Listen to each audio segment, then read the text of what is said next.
It started with sleepovers, innocent ones, or at least that's what I kept telling myself. Lena and I had been best friends since high school, the kind of friendship that people envied. We finished each other's sentences, shared the same snacks, and knew each other's secrets, or so I thought. She was the kind of girl who drew attention without trying soft laughter, messy hair that always smelled like vanilla, and eyes that made you forget what you were saying. I was the quiet one, the observer. Maybe that's how I noticed things she didn't, like how my heart sped up every time she touched my arm or how her smile stayed with me longer than it should. That Friday night, it was raining. We were supposed to watch a movie at her apartment, wrapped in blankets, eating chips straight from the bag. "You're staying over, right?" she asked casually, like she hadn't already laid out my favorite pajamas on her bed. I nodded, pretending not to feel the warmth that pooled in my chest. Halfway through the movie, she leaned her head on my shoulder. It wasn't new, she'd done it before. But this time, something felt different. Maybe it was the way her fingers brushed against mine and didn't pull away. Maybe it was the way her breathing slowed, syncing with mine. The movie faded into the background, and all I could hear was the rain tapping against the windows and her heartbeat so close to me. "I love how safe I feel with you," she whispered, almost like a secret she wasn't supposed to say out loud. I turned to look at her, and for a second, her eyes caught mine open, vulnerable, curious. My throat tightened. There were 1,000 words between us, none spoken. Later that night, when we went to bed, she curled up next to me, like always. But her arm draped across my waist, her fingers tracing light circles on my skin through the fabric of my shirt. My heart was pounding so loud I thought she could hear it. I wanted to move, to say something, but the warmth of her body against mine made me still. "Good night," she murmured softly, her breath brushing against my neck. I closed my eyes, unsure whether I was holding my breath out of fear or desire. And in that moment, between friendship and something else we didn't yet dare to name, I realized that lines were already blurring. I woke before her. The morning light slipped through the curtains, painting soft golden lines across her face. Lena looked peaceful, her lips slightly parted, her hand still resting on my waist as if claiming her place even in sleep. For a moment, I just watched her, memorizing every small detail that I knew I shouldn't. The way her hair fell across her cheek. The faint rise and fall of her chest. The quiet safety of that moment. Then reality whispered in. She wasn't mine. She was my best friend. A straight girl who trusted me enough to fall asleep beside me, nothing more. My heart didn't want to accept that truth, but my mind kept repeating it like a warning. She stirred, blinking open her eyes, sleepy and warm. "You're awake," she mumbled with a small smile. "You didn't sleep much, did you?" I shook my head, forcing a smile. "You were kicking all night." She laughed, that sweet, unbothered laugh that always made me weak. "Liar. You love sleeping next to me." And I did. More than she could ever know. We stayed like that for a while, just talking, tangled in blankets, our faces so close I could see the tiny freckles on her nose. She kept touching me absent-mindedly, brushing a strand of hair behind my ear, resting her hand on my thigh as she spoke, tracing invisible shapes on my arm when she thought I wasn't noticing. Every touch burned softly against my skin, leaving me torn between comfort and confusion. When she got up to make coffee, I followed her into the kitchen. She was wearing one of my oversized shirts, the hem barely reaching her thighs. My voice caught in my throat. "Lena," I said finally, quieter than I meant to, "do you ever think about us? Like, what we are?" She paused, spoon halfway to the mug. "We're best friends," she said with a small smile, but her eyes started away. What else would we be? Something in the way she said it made my chest ache. It wasn't a question, it was a defense. I nodded, pretending that answer didn't sting. "Yeah, best friends." But when she turned back around, her eyes lingered on me for a second too long. That soft hesitation, that unspoken pull between us, was still there, stronger than ever. Later, as she handed me my coffee, her fingers brushed mine again. Neither of us moved away. The silence stretched between us, heavy and warm, like we were standing at the edge of something neither of us was brave enough to name. And in that fragile pause, I realized sometimes the most dangerous thing isn't falling in love with your best friend. It's realizing she might be falling too, but pretending she's not. Days passed after that morning, but the air between us changed. It wasn't something you could point out, like a new haircut or a sudden mood shift. It was subtler, quieter, like an invisible thread pulling tighter each time we were near. We still hung out the same way we always did: movie nights, late study sessions, coffee runs that turned into hours of wandering around the city. But now every look lingered. Every laugh held a pause too long.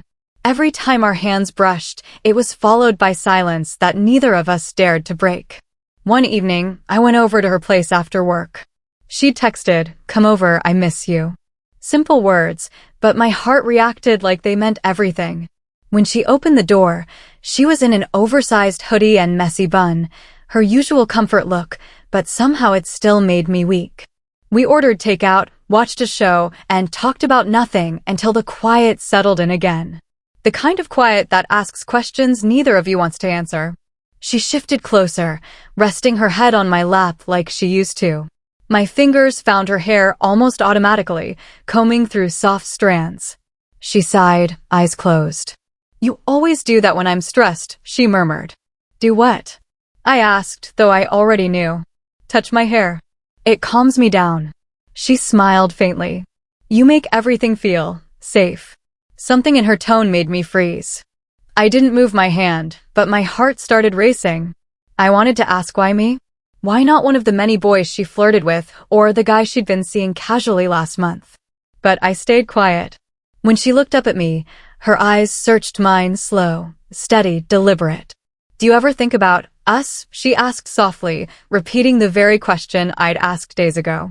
My breath caught. "What do you mean?" She sat up, suddenly looking uncertain, like she was balancing on the edge of a truth she couldn't pull back from. "I don't know," she said finally. "Sometimes I feel like I'm supposed to only love boys. But then I think about you, and everything gets complicated." Her words hit like thunder in a quiet room. I didn't know whether to move toward her or away. She laughed nervously, running a hand through her hair. "Forget it, I'm being weird." But I didn't want to forget it. I didn't want to keep pretending that what we had was just friendship. So instead, I whispered, "It's not weird, Lena." Her eyes softened, but neither of us said another word. The silence between us was charged, trembling with every unsaid thing. Later that night, when I went to leave, she caught my hand. "Stay," she said quietly. I looked at her, really looked, and in that moment, I knew whatever happened next would change everything. The air was different that night, thick with unspoken words and trembling silence. We stood there, hand in hand, neither of us ready to break the moment. I could hear her breathing, soft, uneven, like she was trying to steady herself before saying something that might change us forever. "Stay," she said again, barely above a whisper. Her fingers tightened around mine. I nodded, unable to find my voice. My heart felt too heavy, too full. We ended up sitting on her bed, close enough that our knees brushed. The TV was on but muted, the flickering light casting shadows across her face. She was watching me, not with curiosity, but with that quiet intensity that said she already knew what I was thinking. "Why does it feel like this?" she asked softly. "Like I can't breathe right when you're near." I smiled faintly. "Maybe because you're trying not to feel something." Her lips parted, like she wanted to argue, but didn't. Instead, she leaned closer, slowly, carefully, like she was afraid the world would fall apart if she moved too fast. My pulse was racing so loud I could hear it in my ears. Her hand came up to my face, tracing the edge of my jaw. "You make me feel safe," she whispered. But also, not safe at all. That confession hung between us, fragile and electric. I didn't know who moved first, only that suddenly we were closer, close enough to feel each other's breath. She looked at me for a long time, eyes flickering between fear and want, and then she rested her forehead against mine. "Tell me I'm not crazy," she murmured. "You're not," I breathed. "You're just feeling something real." Her hand slipped into mine, fingers interlocking naturally as if they'd always belonged there. We stayed like that for a long time, just breathing together, neither daring to break the spell. It wasn't about labels or definitions. It was about the quiet truth that had always existed between us. When she finally pulled back, she looked at me like she was seeing me for the first time. "I don't know what this means," she admitted. "It doesn't have to mean anything right now," I said softly. "It just has to be honest." She smiled, that small, trembling smile that held more emotion than any kiss could. Then she leaned her head on my shoulder, wrapping her arms around me. We didn't speak again. We didn't need to. The room was full of everything words couldn't hold: fear, tenderness, and that strange, intoxicating warmth that comes from finally being seen. Outside, the rain started again, tapping gently against the windows, the same sound that had begun all of this. And as we lay there in the half-light, it felt like the world had paused, waiting for us to decide what came next. Morning always tells the truth. The night hides everything in softness: the shadows, the warmth, the fragile honesty between two people who finally stop pretending. But morning brings light, and with it, the weight of what was said, what was felt, and what can no longer be ignored. When I opened my eyes, she was already awake. Lena was sitting at the edge of the bed, her hair messy, the early sun catching on her skin like gold. She looked lost in thought, one hand gripping the blanket as if anchoring herself to something she couldn't name. For a moment, I didn't move. I just watched her, remembering the quiet closeness of the night before, her hand in mine, the way her forehead had rested against me, how silence had spoken louder than words ever could. It hadn't been about crossing lines. It had been about feeling something real for the first time, and neither of us knew what to do with that. She turned when she felt me stir. Her smile was small, careful, but still warm. "Hey, I replied, my voice soft. "You couldn't sleep?" She shook her head. "Too much on my mind." I sat up, pulling the blanket around me. "Do you regret last night?" Her eyes widened. "No," she said quickly, almost too quickly. Then, after a pause, "I just don't know what to call it." I nodded, understanding too well. "You don't have to call it anything." She looked at me then, really looked. "You make things sound so simple," she whispered. "But it's not, is it? I've never felt like this before. Not with anyone." Her voice broke slightly on that last word, and I could feel the fear beneath it. Fear of what she was feeling, fear of what people might say, fear of what this meant about her. I reached for her hand. "It's okay to be confused, Lena. You don't have to know everything right now." Her fingers tightened around mine. "But I don't want to hurt you." "You won't," I said gently. "Not if we're honest." For a long while, we just sat there in silence, holding hands as the city slowly woke outside. She leaned her head against my shoulder, and I could feel the steady rhythm of her heartbeat. In that quiet, I realized something: love doesn't always come wrapped in certainty or definition. Sometimes it comes as confusion, as chaos, as a question you're afraid to answer. But it's still love, in its own imperfect, beautiful way. She finally whispered, "Can we just not think about it for today? Can we just be?" I smiled, pressing my cheek against her hair. "Yeah, we can just be." And so we did. We made coffee. We talked about silly things. We laughed like we always had, but underneath it all, there was a new rhythm, a deeper kind of closeness that neither of us dared to name, but both of us felt completely. For the next few weeks, everything between us became a quiet balancing act, the same friendship on the surface, but underneath it, something far more complicated. We still spent our evenings together, shared inside jokes, and texted late into the night. But now, every glance held meaning. Every touch lingered. Every goodbye felt reluctant. When we were around others, we pretended nothing had changed. She would laugh a little too loudly when a guy flirted with her. I would smile like it didn't bother me. But when it was just the two of us, the mask slipped. She'd sit closer. Her hand would find mine on the couch. Sometimes, she'd rest her head on my chest while we watched movies, and I could feel her heartbeat slowing under my palm. But there was a fragility to it all, like we were standing on glass, trying not to let it break. One night, we went out with a few friends. At the bar, a guy she knew from college showed up and started talking to her. I watched her laugh, her hair falling over her shoulder, and for the first time, jealousy burned in my chest. I told myself I had no right to feel that way. She wasn't mine. She'd never said she wanted to be. But when her eyes met mine across the room, I saw it. That flicker of guilt, that unspoken apology only I could read. Later, after everyone left, we walked home in silence. The night air was cold, and the space between us felt heavier than it ever had. "Are you mad?" she asked finally. I shook my head. "No, just confused." She stopped walking. "So am I," she admitted. "I didn't mean to make you feel that way. She hesitated. "I don't know what people would think if they saw how we are." The words stung more than I expected. "How we are?" I repeated softly. She looked away. "You know what I mean." "I'm not." "Not what?" I asked. Her voice dropped. "Not like you." The silence that followed felt endless. I took a deep breath. "You don't have to be. You just have to be honest with yourself." She looked back at me then, her eyes wet with something she couldn't quite say. "But what if I'm scared of what that means?" I stepped closer, close enough for her to feel the warmth between us. "Then I'll be here, even if you're scared." For a moment, she just stared at me, and then quietly, almost brokenly, she said, "That's the problem. You always are." We stood there under the streetlight, caught between what we wanted and what the world expected from us. Neither of us moved. Neither of us said goodbye. That night, I realized our love, whatever name it deserved, had become a secret.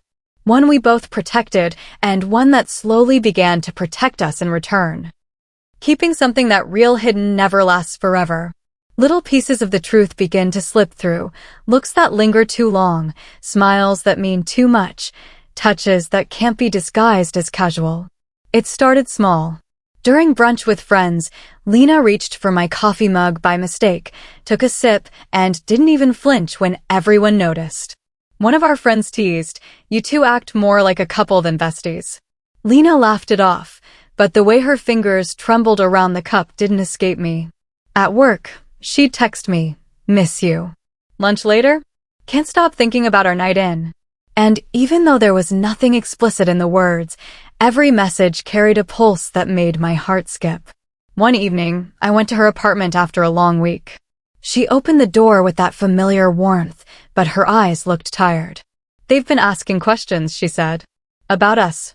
I felt a knot tighten in my chest. "What did you tell them?" "That we're friends," she replied quickly, too quickly. Then softer, because I don't know how to explain it. We sat on the couch, the air thick with what wasn't being said. I wanted to tell her that love didn't always need a label, that we didn't have to defend something that simply was. But she was trembling, and I knew fear was winning tonight. "I wish I could be braver," she whispered. "You're already braver than you think," I said, reaching for her hand. "You're here." Her fingers slid into mine, and she leaned against me, silent tears falling. "I hate hiding this," she admitted. "But I don't want to lose you either." "You won't," I said, though I wasn't sure it was true. She lifted her head and met my eyes, searching them for something: permission, forgiveness, maybe hope. "People think I'm straight," she said quietly. "But when I'm with you, I don't know what I am. I just know I don't want to be anywhere else." My chest ached. "Then don't be," I whispered. We stayed like that for a long time, the city lights flickering through the window, painting shifting gold patterns across the room. It felt like the world had stopped spinning just for us. But even as she held me, I could feel the tension beneath her calm, the push and pull of someone caught between two worlds. When she finally fell asleep on my shoulder, I looked down at her and thought, this kind of love, the quiet, secret kind, has a beauty and a cost. And sooner or later, the world always asks you to choose which one you can live with. The days that followed were a quiet storm. We went through the motions of normal life, but beneath every conversation, laughter, and touch, there was the tension of something we couldn't control anymore. Lena had always been the fearless one, bold, open, endlessly confident, but now, every time we were together, I saw hesitation shadow her eyes. It wasn't that she didn't want me close. It was that she was terrified of what wanting me meant.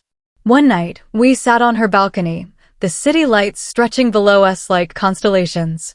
She handed me a glass of wine, her fingers brushing mine. Neither of us spoke for a while. The air was cool, but between us, Everything felt feverishly alive. She finally broke the silence. "I talked to my mom today," she said quietly. I looked at her, curious. "About what?" She hesitated. "About us." Not directly. Just hypothetically. My heart skipped. "And?" She said, "People like that, girls who fall for girls, they just need to meet the right man." She gave a hollow laugh. She said it like it was a phase. Like love could be something you fix. I reached for her hand instinctively. "You're not broken, Lena." Her voice cracked.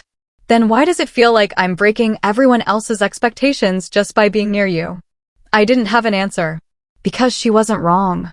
Loving her was beautiful, but it was also complicated, messy, hidden, exhausting. We lived in a world that wanted everything neat and labeled, and we didn't fit neatly anywhere. She turned toward me then, eyes glistening. "Sometimes I wish I'd never met you," she said softly, "because then I wouldn't know what it feels like to want something I'm not allowed to have." The words pierced deep, but I didn't pull away. "And sometimes," I whispered back, "I wish I could stop loving you. But I can't." She closed her eyes, tears spilling silently down her cheeks. I brushed them away with my thumb, and she leaned into my touch like she was tired of pretending to be strong. When she finally looked up again, something in her expression had changed to resolve, maybe, or surrender. "I don't know how to live between who people think I am and who I actually am," she confessed. "Then stop living between," I said quietly. "Start living as." The words hung there, trembling between courage and fear. She didn't reply, but she didn't move away either. We sat there until the sky began to lighten, the first hint of dawn creeping in. The world was waking, but for once, I didn't care about the noise, the rules, or the eyes that might see. In that fragile dawn, I realized something simple and terrifying. Love isn't about choosing who's safe, it's about choosing who's worth the risk. And for both of us, that choice was already made.